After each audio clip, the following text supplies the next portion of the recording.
Kojo's Corner, right at the intersection of people, participation, politics, and power. We are continuing with our Black History Month edition slash our International Women's Month edition. And I'm happy, very excited to chat with Velma Morgan, who is the chair of Operation Black Vote Canada. Velma, thank you for joining us on this episode. No, thank you for inviting me to your podcast. I'm extremely excited about our conversation.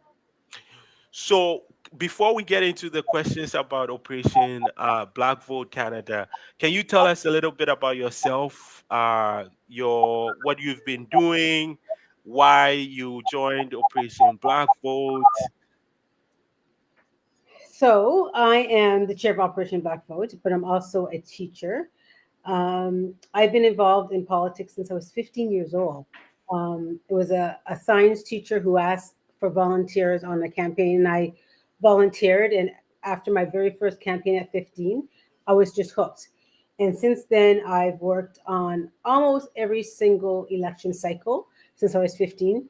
I've slowed down since being chair of Operation Black Vote, only because it is a nonpartisan organization. So I don't really help that much on campaigns, except for it might be municipal campaigns, which is nonpartisan.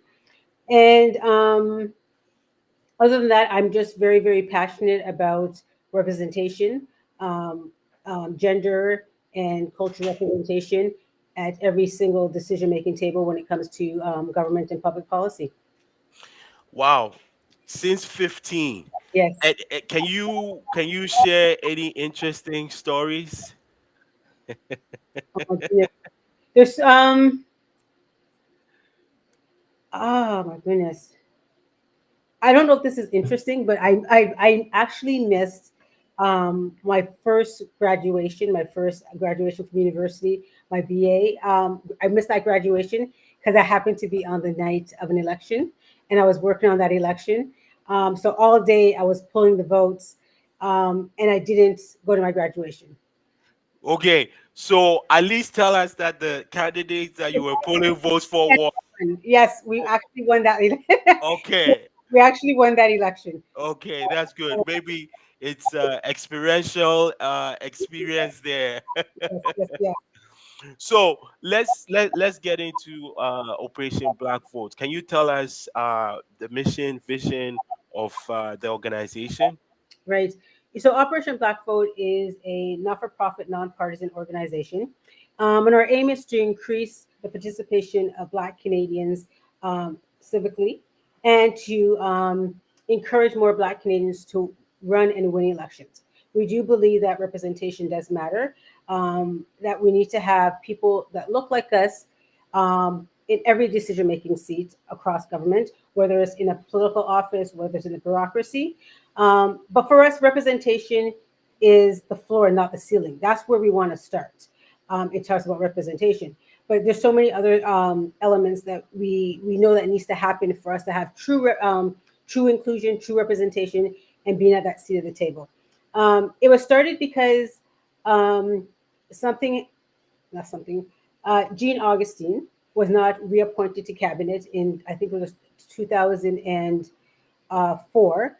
And community members were very, very upset. They're upset that the one person that we had representing us federally was not at a decision making seat. So they created Operation Black Vote Canada in order for our community to have a voice, in order for our community to be able to speak on issues of public policy and politics.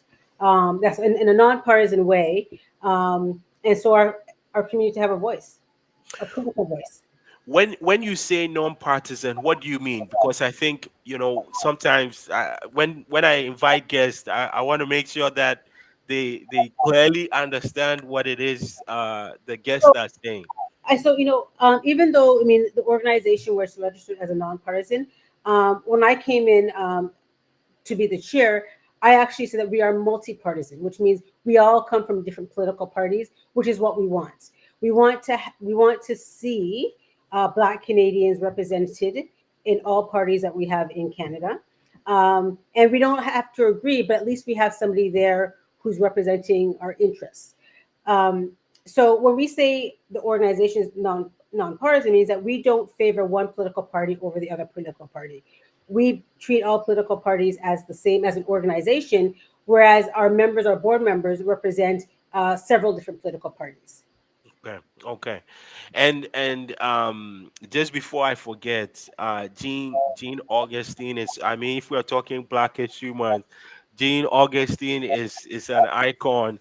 Yes, So we have to pay that respect. So since the creation of Operation Black Vote, um what where would you has there been progress, or what are the things that have been done that you feel like, okay, since that time this is where we've come? right. So first of all, I'm glad that we're still talking about Black history because, as we both know, Black history is 365 days for us. So Yeah. forget about, February was great. We're in March. We're still talking Black history, and I hope we're talking Black history in April, May, June, and throughout the rest of the year. A lot have changed. The organization started out just as a voice, an advocacy voice. They've In the early years, they would go and give presentations at different political committees. And now we've kind of moved away from that. What we've done is we've trying to, 6 years ago when I took over, our goal was to encourage and get more political representation at all orders of government across the country. And we've seen an increase in not only in the number of Black Canadians who are running for political office at all orders of government, we've also seen an increase in people getting elected.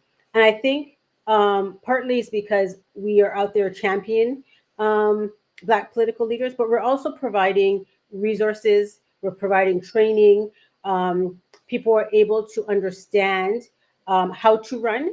We provide nomination sessions. We've brought political parties to come and speak to our community to talk about how to get the nomination for their political party. And we've also spoke out against when members of elected official has been there's been racial attacks, or there some kind of issue that we feel is based on their race and not the performance. We've actually spoken out about that. And I think there has been a huge change and a huge shift in how our communities perceived politically. I think we're more politically engaged. I think we have more political education. Can more be done? Yes, more can be done, and more will be done as part of our organization. You know, Operation Blackwood is 20 years this year, 2024. So for 20 years, we have been working to help connect, elect, and appoint our community to government. And, I'm not quite sure if when the organizers started Operation Blackwood 20 years ago, they thought it was going to live this long. I probably think they would have hoped that we wouldn't need an Operation Black Vote right now, that it would be more representation, more people running, would be more inclusion. But it hasn't. I mean, the inclusion and the representation has been slow. There's been progress, but it's been slow. And we hope that that Operation Black Vote 20 years from now, there won't be an Operation Black Vote 20 years from now, simply because we won't need to have this particular voice to speak out as is necessary right now. Yeah. So and just building on that, you have a fellowship program, 1834 fellowship program. Can you expand on what the program is, what the goal is, what you've accomplished so far? Yes. Um, I always have to pause when we talk about 1834 because it's such a wonderful program. It was a program that was created by myself and Annemie Paul.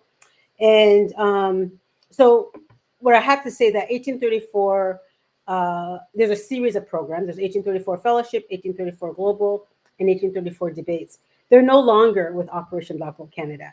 What we did was we created a foundation called the 1834 Foundation and removed all the 1834 series of programs into the foundation simply because we thought that it need to have its own standalone organization because it is so focused on training and mentoring, and ensuring that young Black Canadians have access to the political process, understands how policy work. 1834 Global is really for Black Canadians 20 to 30 who are interested in global and international affairs. Now, we don't have many people that look like us that represents Canada outside of Canada. And Canada's supposed to be, diversity is our strength, yet we don't have people who are representing us in the Caribbean or Africa or Latin America that look like us.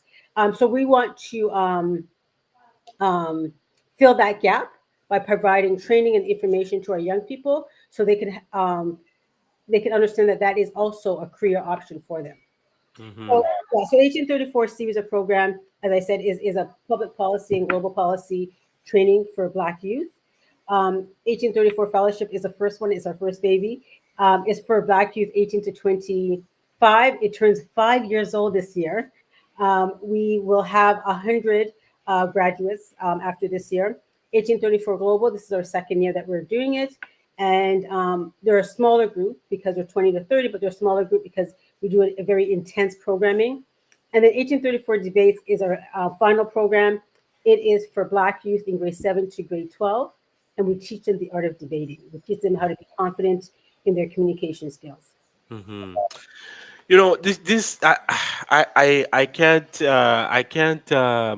it's if I'm just so excited because I think these are the opportunities that sometimes Black youth, Black students don't have. And Mhm. now by establishing a program like this is the opportunity that they get and the experience that is needed to Yes, move on and yes, participate in some of the decision making that you're talking about. yes, So, um, what would you say? We have a couple more stuff to talk about, but what would you say, or what are the things that Operation Black Vote and other organizations need to do to ensure that Black youth are engaged in terms of they are engaged, but I mean in the electoral sense, because when I talk to Black youth, they know what's going on. They just don't engage in the political sense because of the fact that people are not listening to what they want. So what are you hearing? What can other orgs do to really tap into Black youth across this country?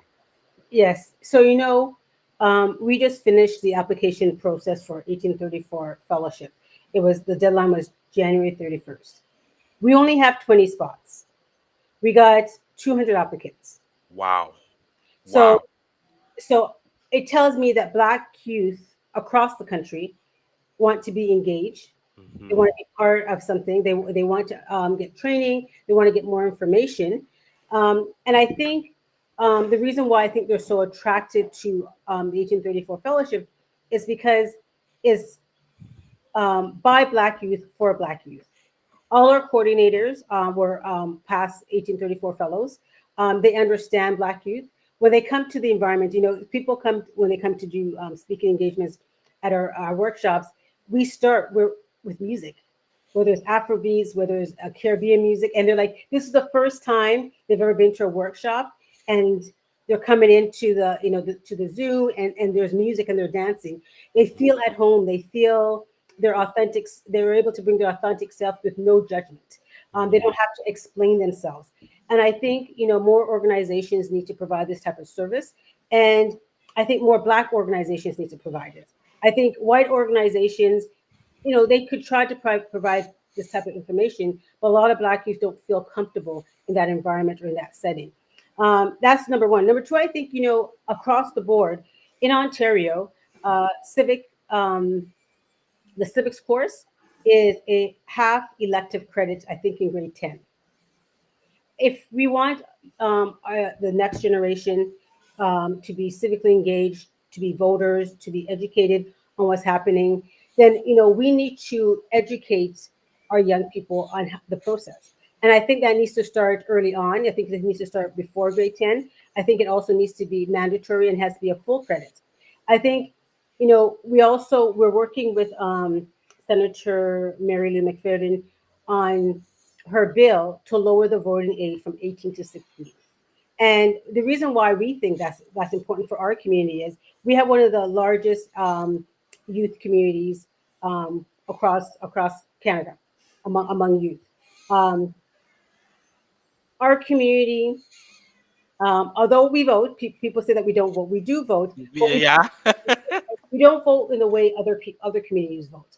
Other communities might bring the entire family to vote, whereas our parents might just go and vote and come home and they voted. They don't bring the entire family. However, we think that if voting if voting age was lowered to 16, a lot of those voting stations, the polls, are in schools.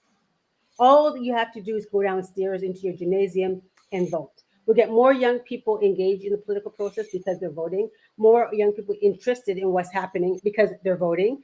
And young people usually influence their parents, right? So more people will go out and vote on a regular basis. So those are a few things I think we need to do across the board to get youth more engaged.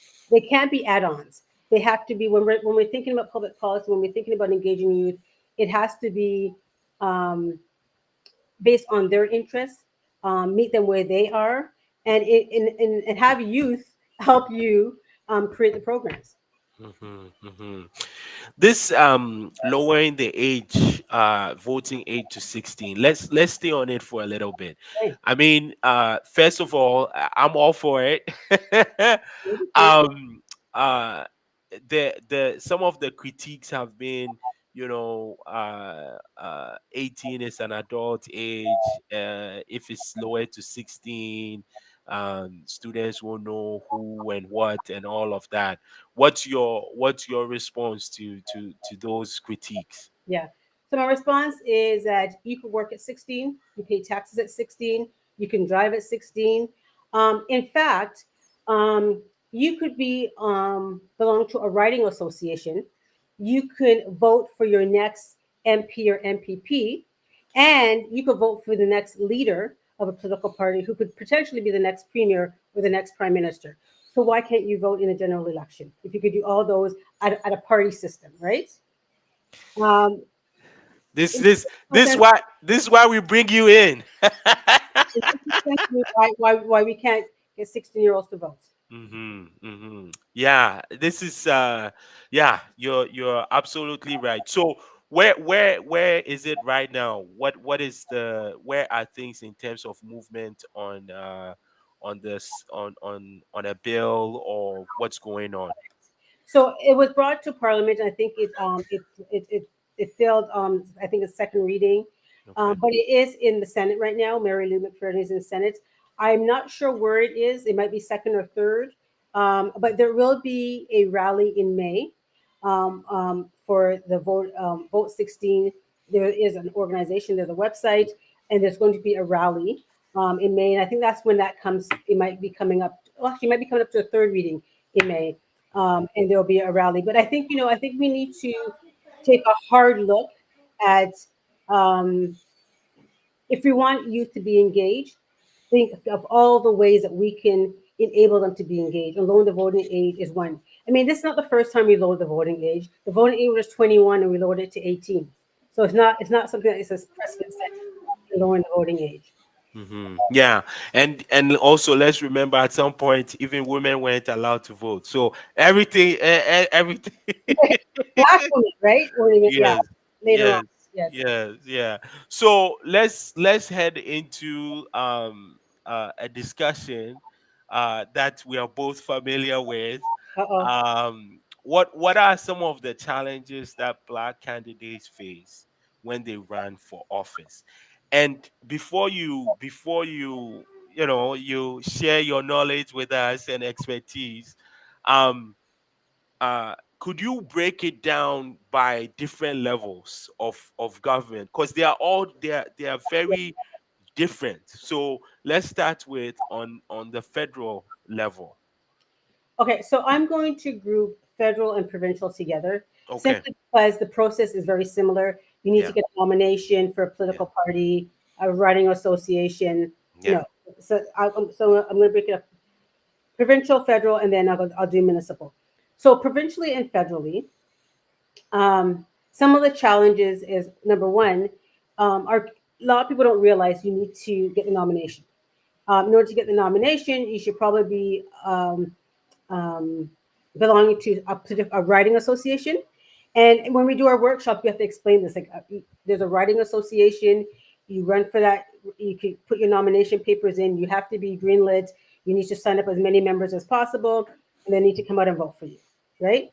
A lot of times, what the barrier is that the lack of information, that the whole process isn't on the website. So in the last couple of elections, we've asked political parties to make the process of getting the nomination very, very transparent.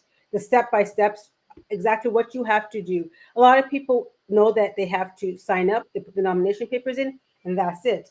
They're not going out and signing up new members. They're not Mhm. going out and engaging existing members. And Mhm. that's what you need to do, because there's going to be a mini election where you're going to be running against somebody for the nomination.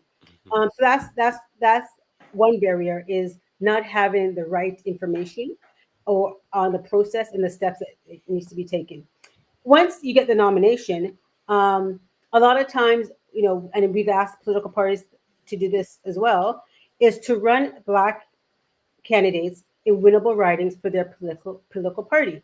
We've seen in the past where a political party will run somebody in a riding that they haven't won in the last 50 years. So it's basically a check mark. They're not going to win that riding. They haven't won in the last 50 years. So we asked them to run candidates in winnable ridings. And a lot of Black candidates don't realize or don't understand the whole process about winnable ridings and not winnable ridings. And so they're just happy to run in a riding and not realizing that they have no chance of winning. And also, a lot of times they don't get the financial support. Um, Raising money is a big deal for a campaign. You need to have a campaign office. You need to buy supplies, in phone lines, buy signs, all sorts of different things that you need to purchase. If you don't have that financial support, then you're not running a really good campaign. You're not running a campaign that's going to be winnable. Mhm. And then it's the networking. Like, you may not have the people in your network you want to fundraise or to even get volunteers out. Volunteers makes up a huge part of your campaign. You need enough volunteers to go out and canvass for you. You need enough volunteers to phone call for you, do events for you, help you fundraise. On E-Day, you need volunteers to get the vote out for you. And if you don't know that, you don't have that, those are some things that's going to hinder you and hinder your success. And so we ask political parties to provide those type of support to Black candidates and to women candidates, because those are the two groups that will probably won't have as much as a middle class white man. Mhm. Yeah, and I think this is the part too where, and I've had conversations with others to say, at some level you have to be politically involved in some political party, whether it's the Green Party, whether it's NDP, whether it's Liberal, Conservative, whichever party it is, because that's the way to access the information and also know what's going on. Case in point, that nomination, I think that nomination piece is probably the most guarded information. It's almost like it's like a top secret. It's like, McDonald's secret sauce. And that's why we want it to be very, very transparent. This is what you have to do, and when you've done that, these are the different steps. And there's Yeah. all these different rules. There are political parties that won't run somebody, won't have a nomination when there's an incumbent, right? Yeah. So there's all these rules, um, and the rules, you have to dig to find it. Yes. You haven't been um, belonged to a political party for a very long time and gone through the process with somebody else, you wouldn't even know that you don't know what to look for. So how would you know that these things exist? Hmm. So, I mean, Operation Blackfoot, we have these workshops prior to nominations, just to say this is what's going to happen, and these are things to look for. Now, when Hmm. it comes to municipal, because you're technically you're supposed to be on your own. Yeah. Now, in recent years, municipal politics have become partisan, but it really isn't because there isn't a party system. But there are people who are connected to a party and they come and help them. That's on their side. That's on their side. Yeah. No, we know that happens, right? Yeah. Really, municipal government is supposed to be nonpartisan. There's no party system, and you run on your own. And by running on your own, if you don't have the finances, the connection, the resources, then you're running for naught for a lot of people. For municipal government, incumbency rules because name recognition gets you elected. And so, you know, what we are suggesting, or we are going to be suggesting, what we've been talking about for the past probably year, is that we think there should be term limits for municipal elections. We think 3 terms, that's 12 years. If you can't do what you need to do for your community in 12 years, then you're not going to do it in 24 years, you're not going to do it for 30 years, right? So we think because there have been city councilors in the city of Toronto who've been city councilors since I was in high school. Which means there were city councilors in the city of York that I grew up in, and then when the city is amalgamated, they won again. So they've been city council since I was in high school. Like, why are you still there? Give other people a chance. We've also seen that in the last election, the last um, that wards that did not have an incumbent elected a woman or a racialized person. So that goes to show to you that you know women and racialized people can be elected municipally when there isn't somebody, an incumbent or someone with name recognition. Um, Hmm. so I think like the hardest um, order to win is actually municipal because you're on your own. Whereas provincially and federally, you know, people are not voting really for you; they're voting for your party, Right. Yeah. right? So if I happen to be the liberal in a liberal riding or liberal friendly riding, I'm probably going to win. But they're not really voting for Velma Morgan; they're voting for the Liberal Party. So it's easier to get elected provincially and federally than it is getting elected at the municipal level of government. Hmm. One thing I've also mentioned is that on in addition to term limits, I would agree with you that there should be some term limits. Like even if it's not 12, maybe it's 16, depending on whether somebody wants to run for mayor, right? Because Yes. Well, for us, it's for a position. So it doesn't. If you're a trustee and then want to run city councilor, it doesn't transfer over. The 12 years doesn't okay, transfer over. So it's not either a trustee, a councilor, or mayor. But I mean, okay. yeah, yeah. Okay. Yeah, and I agree 100%. Yes, in Hamilton we do have some Some,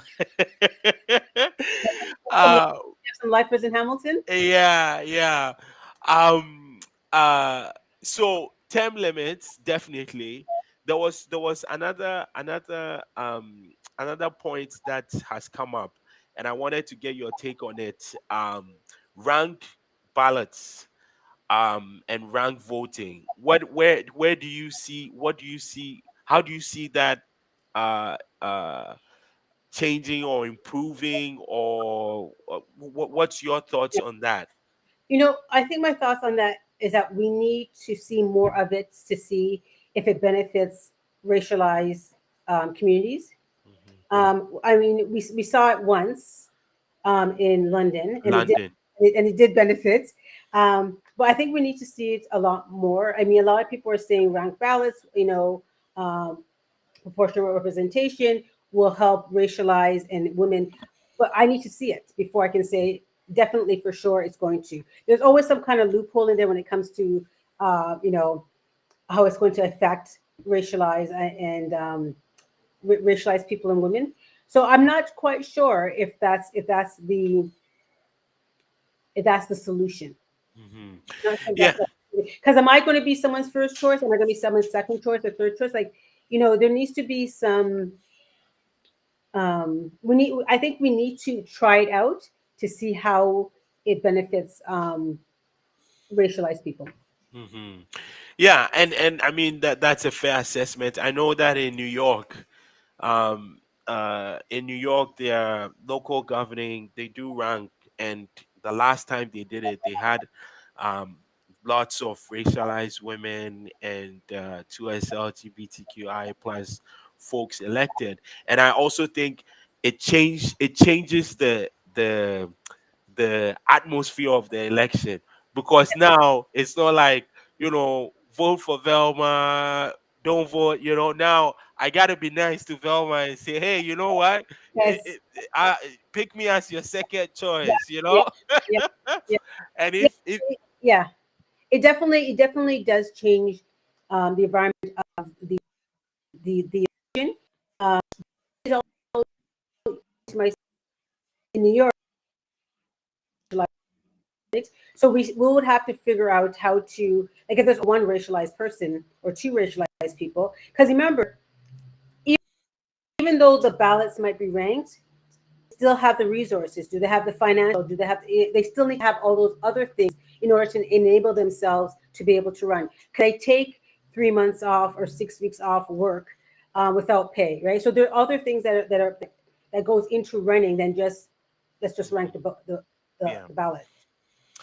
yeah, that is yes,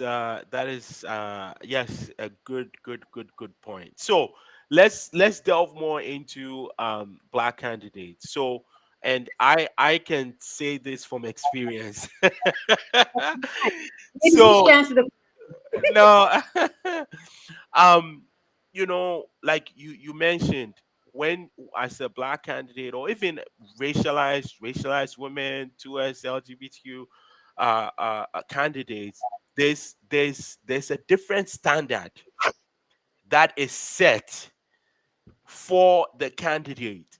Can you unpack that for us? Because sometimes I think it's difficult for people um to understand, even the candidate themselves, right? Like, yeah. you have to go through some you have to change, you have to transform, right? So can you speak to some of those things a little bit? Yeah. So, I think racialized candidates, women candidates, they're basically judged on preconceived notions and stereotypes of that particular community. So, imagine running a campaign and having to deal with that and trying to make sure that you're not living that stereotype, or you're trying to dissuade people from having this perception of you. So there's that sense, but then there's also the sense that you know they say, for instance, black when you go for an interview, and really running for an election is like an interview. You're being interviewed by how many people that's in your riding or your ward. But white people, in particular white male, are basically judged and on their potential. What can they do? Whereas racialized people and women are judged on what did you do? What have you done? Right? So there's a difference in the way that voters and people perceive you. Well, I like this guy because they have the potential of being a good candidate. So you're judged on your past, and then you have to prove to them that you can do the job, where most likely you're probably more educated, more qualified than anybody else, because you wouldn't have put yourself in the race unless you thought you were 4 or 5 times qualified, right? Because that's just the way we have to be. So we're probably overqualified for the job most times. It's just one of those things where there's lots of pressure on black and racialized candidates, because there's so many stakeholders that you have to appeal to. You have to appeal to the people in your constituency. You have to appeal to your own community, and not selling out, or not doing whatever they think that you need to do. And so there's a fine balancing act. And that people, I don't want to think other people outside our community don't understand that you walk with the weight of the community and history on your shoulders everywhere you go. And so if you fail or do something wrong and mess up, it affects the entire community in your mind. So there's that pressure that you put on yourself, that's the perceived pressure that everybody else puts on you. And then there's, the people who just are nasty, who are just racist, who are bullying you online, who are saying things that have nothing to do with the campaign, but has more to do with you, um, and your appearance or your race or your sexual orientation or your gender, and not the policy that you're trying to fight for, the people who you're trying to fight for. So I we encourage Black Canadians to run, but we do that knowing that it comes with a lot of pressure, it comes with a lot of stress, it comes with a lot more angst than it does other people who are running. Hmm. Yeah, you've said it more than and uh I think about when I ran in 2022. One of the first, and I kept a note of this. The number one question, majority of the time that I would get was, "What's my education?" Yes, yes, Right? yes, yes. Everybody And wants to know what you're if you're qualified or not qualified, and they don't ask the same that they won't ask that question to somebody else, right? yes, and sometimes maybe this sometimes I would have to say, "Hey, look, I have an engineering ring, so Yeah, yeah, yeah, yeah, yeah. you Just know, drop that. Just drop that. so and this is the standard that I'm talking about, right? Yeah, It's like instead of me sharing the what I'm going to be doing for the community, I end up wasting time on telling them I have a BEng, I have an MA, I've done this. I've done this, I've Yes, done yes, that, I've yes, done this, I've done yes, that, and yes. it's like other people don't get that. They No, just show no. up and they're like, "Oh, cool, you're running. All right, cool, nice. I'll see you Yeah, later. Okay, good to yeah, meet you. Yeah, da da da da da da da." Da." yeah. So I also tell racialized candidates that are probably thinking of running is that you have to be prepared for some of these conversations, because it might look like, oh, I'm just a person, I'm going to have a conversation with a person, but you can't control No. the person's perceptions of you. Yeah, So you have to be ready. yeah. I remember I was canvassing with another candidate, racialized woman, and someone said, "I ain't voting for you because I can't pronounce your name," right? And it was like, what? Yes. Yeah, That's the standard now, yeah, yeah, right? That's the standard. So yeah. I, these are all the different things that candidates have to think about. Yes, I read another article that says that there's this process of de-racialization where, because you have to talk to people that are not black or don't understand black issues, you reduce your racial identity so that you can present yourself. But yes, meanwhile, that is part and parcel of you, because if yeah, it was any other candidate, they will tell you, yes, I have Italian ancestry, I yeah, have yeah. British ancestry, Yes, I yes, have yes. Irish ancestry. But as soon as you say I have African ancestry, Yeah, yeah, yeah, yes. I think they set a standard for us that they can't reach themselves, um, which I think puts that extra pressure. But I've known candidates, black candidates, where they they don't put their face on their candidate material and they strategically decide that this area my face isn't going to be on my candidate pamphlets or things that I hand out, but this in this area it might be simply because of that. They don't want to have that question, and they don't canvass that particular area. They send their volunteers to go and do that kind of canvassing there, which is sad that in this day and age in 2024 that we're still having to hide ourselves, having to not bring our whole self and who we are, because we're going to bring, hopefully we're able to bring that if elected, our lived experience to make policy that's going to be the betterment for not only our community but for everybody. Mhm, And you can't really some people can't do that when they're campaigning, depending on where they're running. mhm. It's sad. The other thing, and I read about this, and even I mean, this is Nikki Haley today. This week is Super Tuesday. Oh, today, Nikki, yes, yes, yeah, yeah, Nikki Haley. Her full name is not, yeah, so it's changed. And yes, one of the current counselors here, in Hamilton, I know he also had to change his name. The first time he ran, he used his name, yes, and he lost. And then the second time he ran, he changed his name. So I think these are all the things that uh racialized candidates, black candidates, women candidates yeah, have to deal with. Whereas if you're called John Smith, you're just like, hey, I'm John Smith, let's go. yeah, yeah. And if you're George Smith, who's a white man, you're all you're doing on the campaign is talking about your platform, what you're going to do with the community. That's all Yeah, you're doing. Whereas if you're not, you're talking about like where you're from, where do you go to school, what's your family like.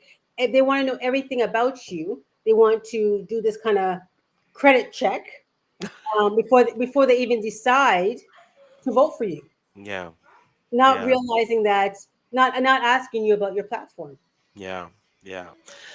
Yeah, this is yeah, these are all the questions, and I hope, and I mean, I've made that commitment. If you're watching this and you're thinking you're thinking of running, reach out, especially also reach out to Operation Black Vote. Like, I think the work you're doing is really, really, really crucial. And hopefully, um these are things that in the next 10, 20 years, black candidates and other racialized candidates and other under represented candidates don't have to deal with, because it just doesn't make sense. Yeah. So I have to tell you that, on Saturday, we are launching our Seat at the Table toolkit. It is a toolkit for Black women who want to run municipally, Nice. and it's in three sections. The first section talks about the good, the bad, and the ugly. All the things that we're talking about right now, what you're going to get, and then some strategies on how to deal with each of those, different, things that you're going to be getting on the campaign, the questions you're going to be getting, the bullying you're going to be getting. There's going to be online something. Someone's going to call you something online. Someone's going to, um, email you something racist, because it happens to almost every single Black candidate. So how to deal with that. And then the second part basically just talks about your campaign, like how to run a campaign, your Hmm. financials, like how to fundraise, your communication skills, what your volunteer base should look like, what your campaign should look like, fundraising strategies. Because even though these are things that all candidates have to do to run successful campaigns, when it comes to Black women, there's some additional stresses because we don't necessarily have, those networks that have, the financial means to support us in the ways, other candidates are being supported. And we may not have the network of people for the volunteers. So we put together this toolkit, and the toolkit came out of our Seat at the Table program. It was a, 8-month program, where we had monthly meetings, um, basically training Black women on how to run a campaign. We had 12 women in the program. 7 ran and 5 won. Nice. So that was a very successful campaign. We're going to be doing it again, but we decided to do a toolkit for those women who can't come to Mhm. our training. And our toolkit will be on our website starting, Saturday. It will be on our website right after our launch. So we understand, the need for more information.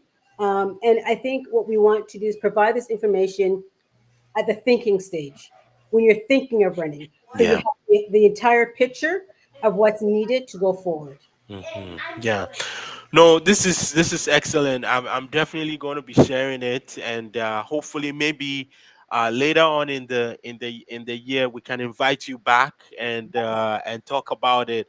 And one thing I always say, this is why civic engagement and civic leadership is important, Yes. because on one level you don't want to depend on some political entity for your success. But if you are entrenched in your community and you lead projects, you work with people, you are evidently building a community. So Yes, if it happens that you choose to run, whether it's municipally or provincially or whatever, you don't depend on said institutions and groups for your success. So I think having yes, a toolkit like this and having workshops, these are all the crucial things yes. that are important. So thank you very much. Can I also encourage people?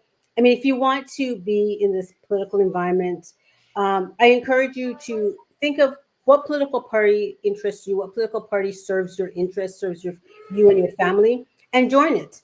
There's some political parties where I think it's like $10 to join a year. Others is free. Join the political party and get involved. Get involved. I mean, you may not want to run, but you could influence their policies. You could influence their platform just by being a part of some writing, some your writing. Um, Go to the AGMs, go to the provincial councils, because that's where you have your say on the direction of your party or a party. Sign up for their newsletter so you know what's going on and keep you keep informed on different things, um, different platforms that they may be introducing, because you can have that conversation and you can help steer the platform. You can help steer public policy, whether or not you want to run. 'Cause I think we need to our community needs to get more involved. Do dissertations, like follow like I'm a nerd, so I actually watch the House.